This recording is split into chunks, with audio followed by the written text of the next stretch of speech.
¿Cómo están? Les saludamos. Sean bienvenidas y bienvenidos a una nueva edición de Puntos de Vista.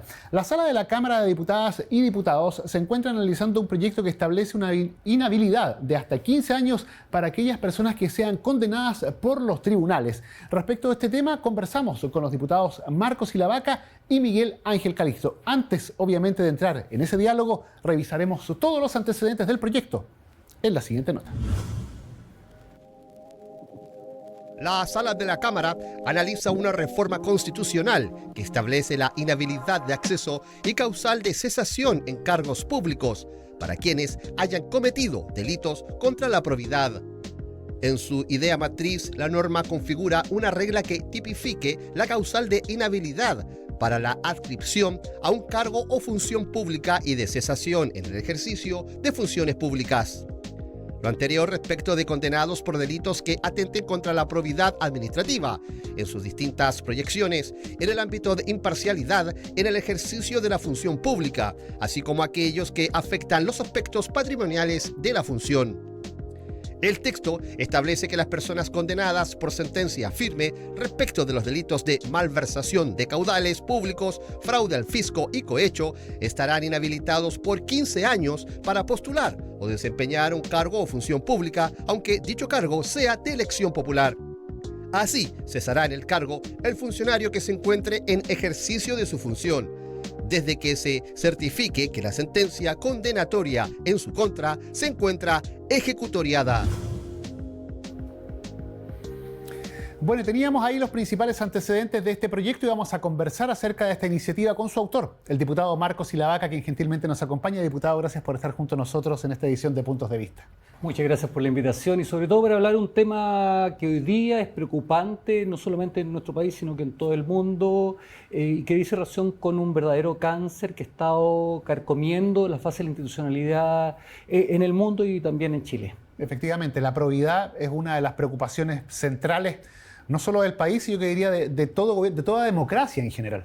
Sí, efectivamente. Cuando desde la ciudadanía se critica al mundo político y al mundo público, una de las principales crisis o críticas que desarrolla la ciudadanía dice relación con que son poco probos o que son corruptos. Ya dicen el servicio público, los funcionarios públicos, los políticos son todos corruptos. Y lo cierto es que eso no es así. La mayor cantidad de funcionarios públicos y de personas dedicadas a la política no son corruptas. Pero lo que sí tenemos que hacer es extirpar este cáncer que hoy día existe en ciertos sectores del servicio público y de la política, extirparlo y eliminarlo y aplicar sanciones drásticas. Y esto no puede quedar en el mero discurso, porque todos dicen, cuando ocurren o revientan casos de corrupción, aquí caiga quien caiga, que se lleve adelante la investigación y efectivamente esa es una sanción, la sanción penal.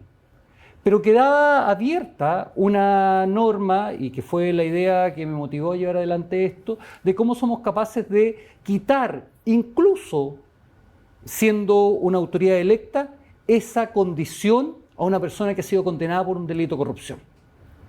Existe un caso paradigmático de un exalcalde que, siendo condenado por un delito de corrupción, no fue pena aflictiva, por lo tanto fue menos de 3 años y un día, lo condenan, le dicen, ¿sabe qué? Usted no puede seguir siendo alcalde, pero no le quitan la ciudadanía. ¿Qué hizo ese exalcalde? Postuló a la Cámara de Diputados y salió electo diputado. Eso no puede suceder. Entonces, atendido eso y otros hechos más, es que se me ocurrió poder presentar una inhabilidad constitucional. Una inhabilidad constitucional que además se encuentra ubicada geográficamente en la Constitución, en las bases de la institucionalidad. Cuando decimos en nuestra Constitución, sabe que la probidad es un objetivo al cual todo el servicio público, autoridades electas o designadas, deben propender. Hacia allá tenemos que apuntar. Claro. Dije, ¿sabe qué? Y con esto termino. Sí. Es necesario que esa probidad se encuentre de la mano con la posibilidad de establecer que aquellas personas condenadas por cualquier delito contra la probidad, en definitiva, no puedan ser ni autoridades electas ni presentarse como candidato, ni autoridad designada. Es decir, un funcionario público tampoco puede ser condenado por un delito de probidad y pierde su escaño o pierde su puesto inmediatamente. En concreto es reducir o eliminar, mejor dicho, la probabilidad de que esta persona vuelva a cometer delitos de similares características atendido la función o el cargo público que desempeña. Más allá de que, como usted bien lo mencionaba, puede haber una arista penal que le sancione por el primer delito cometido. Sí, efectivamente. Porque, insisto, la arista penal se le aplica la sanción que corresponda. Pero de la mano con eso, la Constitución le va a decir, ¿sabe qué? Usted ha sido condenado por un delito de corrupción, un delito contra la probidad, y por lo tanto usted no puede ser autoridad electa, no se puede presentar a ningún cargo, independientemente que no pierda la ciudadanía producto de una pena aflictiva, no se puede presentar a ningún cargo, ni tampoco puede ser funcionario público. Y si lo es, si es autoridad o si es funcionario público, pierde ese puesto inmediatamente por la Constitución. Yo hubiera sido partidario, y lo planteé así en el proyecto original, de que sean todos los delitos contra la probidad, que sea a perpetuidad, es decir, una persona que ha cometido un ilícito de estas características no vuelva a ser funcionario público ni tenga la oportunidad de ser autoridad en nuestro país. Lamentablemente no tenía mayoría en el interior de la Comisión de Constitución para poder tener esas dos características, y allí tuvimos que llevar adelante una negociación y la norma quedó tal cual ustedes señalaron al comienzo de la nota, es decir, una inhabilidad por 15 años, que para poder tener o ser restituida la posibilidad de ser autoridad tiene que pasar por una autorización del Senado. Y además se limitaron a los 3 delitos más graves que existen dentro del sistema penal de nuestro país. Ahora, diputado, este tema de la perpetuidad, si bien es cierto, tiene lógica porque estamos hablando de una persona que ocupa cargos públicos y que en virtud de ello se aprovecha para sacar determinados réditos. ¿Esta perpetuidad no va en contra también de la posibilidad de rehabilitación que supuestamente todos tenemos? De hecho, la argumentación de aquellos que no querían la perpetuidad es la que tú acabas de señalar. Es decir, ¿sabe qué? En nuestra legislación se permite la rehabilitación, uno debe propender a que en definitiva no se le cercenen los brazos porque puede entender, atendidas las sanciones aplicadas, que la conducta que cometió fue incorrecta y por lo tanto tiene la posibilidad de reinsertarse.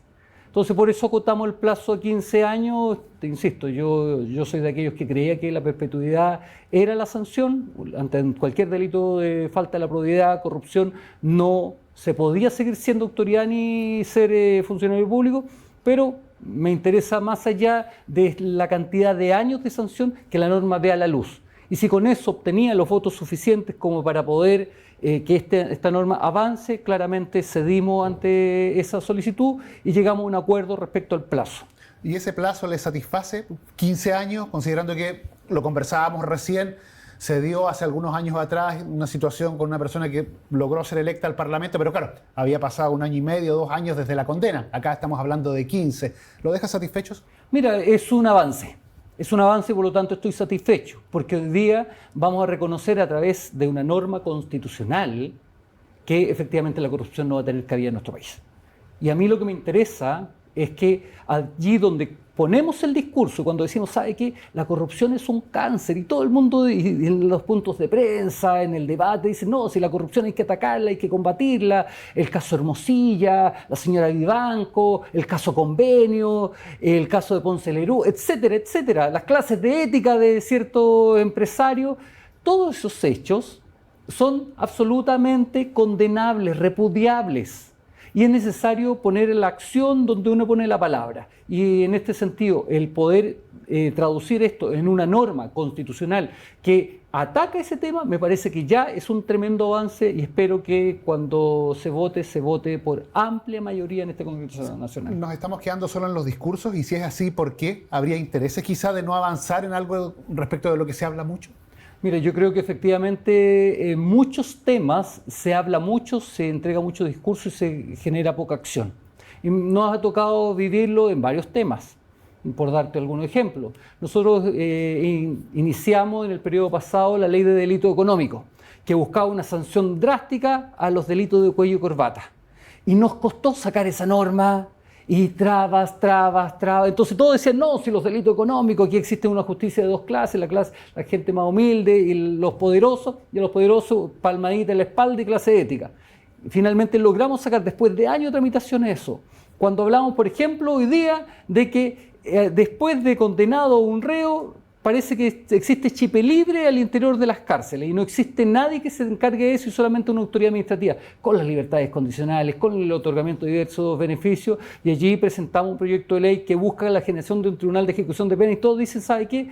Ese es un verdadero aporte a la discusión contra el crimen organizado, y todos los estudiosos dicen, efectivamente, Chile es uno de los pocos países que no tiene un tribunal de ejecución de pena que se preocupe de que la persona condenada después tenga un tribunal y que exista juicio. Por ejemplo, si va a pedir una libertad condicional, que exista un tribunal, una parte que va a defender al Estado, una parte que la defensora, y obviamente que se escucha a las víctimas dentro de este proceso. Pero ¿qué pasa?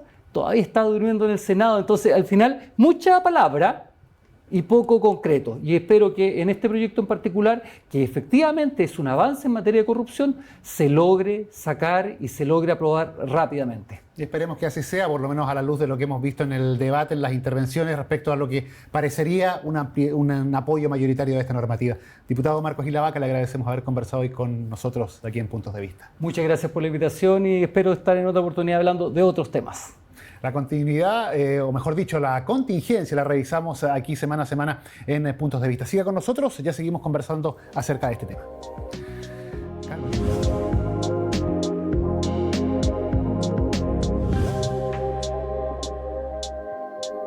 Y nosotros seguimos revisando este tema. Es momento de conversar ahora con el diputado Miguel Ángel Calisto, que gentilmente nos acompaña. Diputado, gracias por estar junto a nosotros aquí en Puntos de Vista. ¿Cómo está? Muchas gracias por la invitación. Diputado, conversemos acerca de este tema. Usted dirigió justamente la discusión al interior de la comisión respecto de esta normativa que, bueno, resta su votación, pero que al parecer tiene un apoyo, si no unánime, mayoritario, transversal, respecto de que es necesario avanzar en una iniciativa de este tipo. Sí, efectivamente, yo creo que hoy día nosotros enfrentamos desde el mundo político algo que es un requerimiento por parte de la ciudadanía, es decir, cómo los actores políticos se comportan con cierta altura ética en el comportamiento público para poder representar los intereses de la gente con la libertad necesaria.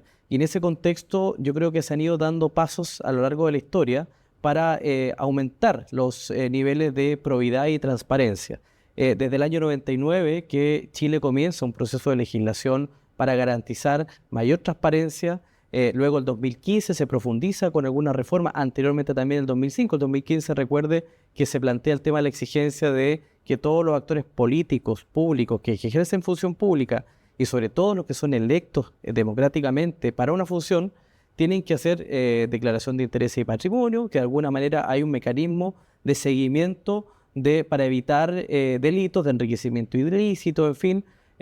Y hoy día lo que hace esta reforma, que este proyecto que lo presenta algunos diputados como el diputado Gil-Lavaca y otros diputados socialistas, es incorporar una inhabilidad para aquellas personas que tienen condenas ejecutoriadas respecto de delitos de malversación, tres en particular: el delito de malversación de fondo, el delito de cohecho y no recuerdo en este minuto el tercero, pero en definitiva que garantice en definitiva un mecanismo de transparencia y sobre todo que aquellas personas que hayan cometido y que sean condenadas por delitos de corrupción. Fraude al fisco, ¿verdad? Fraude al fisco era el que faltaba, que aquellos que estén condenados por delitos de corrupción tengan una inhabilidad para el ejercicio público, porque evidentemente es un hecho grave que pone en jaque la credibilidad de esa persona que ejerce la función pública, pero genera un daño grave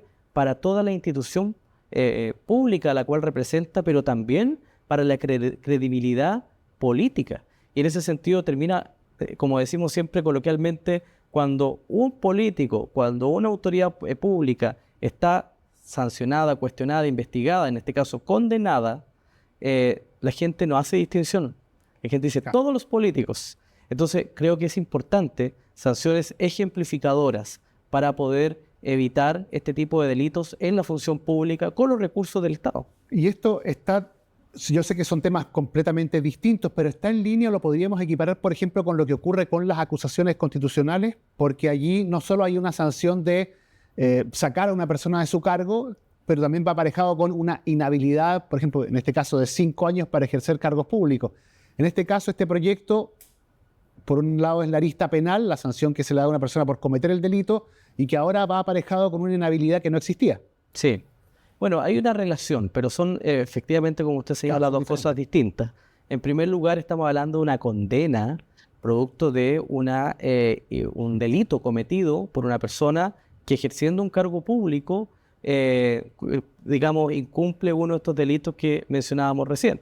Entonces, y eso le genera una inhabilidad de 15 años que solamente se puede revertir por parte del Senado. Entonces también no es una inhabilidad que termina y puede volver a cumplir la función pública. En segundo lugar, yo creo que el tema de las acusaciones constitucionales responde más a responsabilidades políticas, no a delitos, sino que a responsabilidades políticas que muchas veces van asociadas a faltas graves en el ejercicio de la función pública, en una responsabilidad de parte de un ministro, de parte de alguna integrante de los poderes del Estado, a los cuales va dirigida las acusaciones constitucionales. A mí lo que sí me parece que creo que es importante discutir a propósito de este tema de la corrupción, en fin, que hay otro elemento. Podríamos categorizar los delitos, en primer lugar, a propósito del proyecto que aprobamos en la Comisión de Constitución. En segundo lugar, las faltas graves en el ejercicio de sus funciones, para lo cual están las acusaciones constitucionales que hoy día nosotros planteamos, pero también hay un rol ético en el comportamiento ético de la política. Y yo ahí echo de menos, por ejemplo, en este gobierno, en el gobierno del presidente Boric, que en algún minuto nosotros escuchamos al ministro Jackson, que decía, nuestra generación de políticos del Frente Amplio tiene un estándar ético muy superior a las generaciones que nos antecedieron. Entonces, todos creíamos que estamos hablando de prácticamente líderes éticos a nivel estratosférico que venían a planteándose una nueva forma de hacer política. Pero resulta que, a mi juicio, el comportamiento ha sido diametralmente opuesto. Es justamente lo que nosotros no esperábamos. Es decir, todos los gobiernos de aquí para atrás habíamos visto que cuando alguien no actuaba por omisión o por responsabilidad frente a un hecho grave, por ejemplo el caso Monsalve, la autoridad política tomaba la decisión. El gobierno del presidente Piñera, anteriormente, por hechos menores a lo que hoy día tenemos, sacaba a ministros y subsecretarios por presión política. Y yo creo que en muchos casos fueron decisiones muy bien tomadas, tomando en cuenta que hay un estándar ético que las autoridades públicas debemos cumplir. Sí, yo sé que nos estamos saliendo un poco del tema, pero claro, una cosa es la inhabilidad que se puede establecer a través de determinadas leyes, por ejemplo, como esta en la que se está legislando, y otra es la, entre comillas, inhabilidad autodispuesta por el propio gobierno cuando ve que una cosa no está funcionando bien.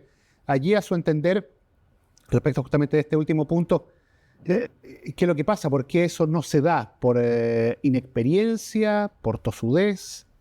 Yo creo que hay varios elementos. En primer lugar, en el caso del gobierno o los gobiernos, hay una cierta, a mi juicio, sobre todo en este caso de este gobierno, yo creo que hay una mala demostración respecto del ejercicio del poder, en términos de decir, aquí cualquiera puede hacer cualquier cosa, puede cometer errores graves, incluso omisiones graves a propósito del caso Monsalve y eventuales abusos sexuales que se han ventilado, y no les va a pasar nada.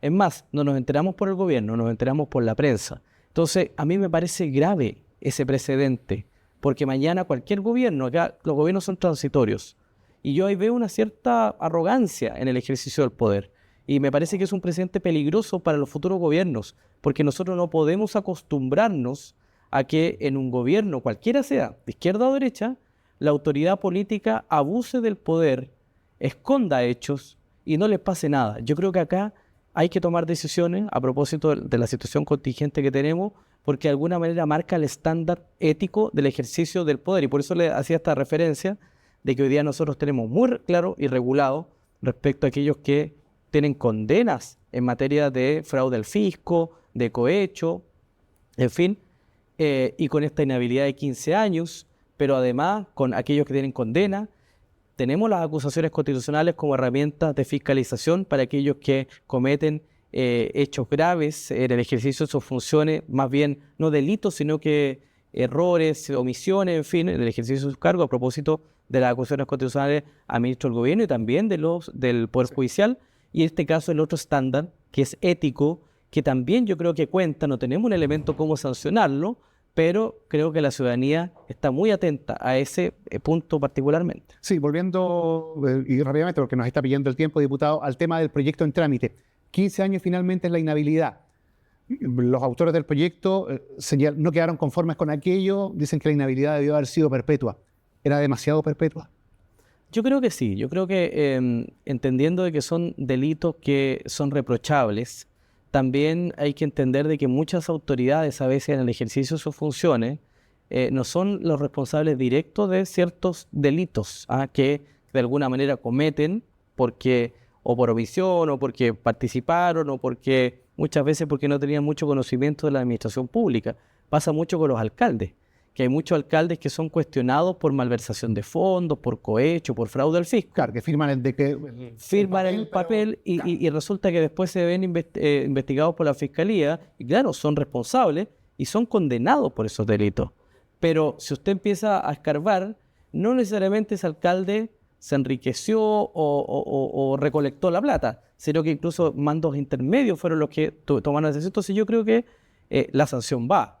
La condena ya está. La inhabilidad es de 15 años, o sea, es una sanción política, pública, fuerte, y yo diría que en la práctica es muy poco los que se puedan levantar después de esa inhabilidad.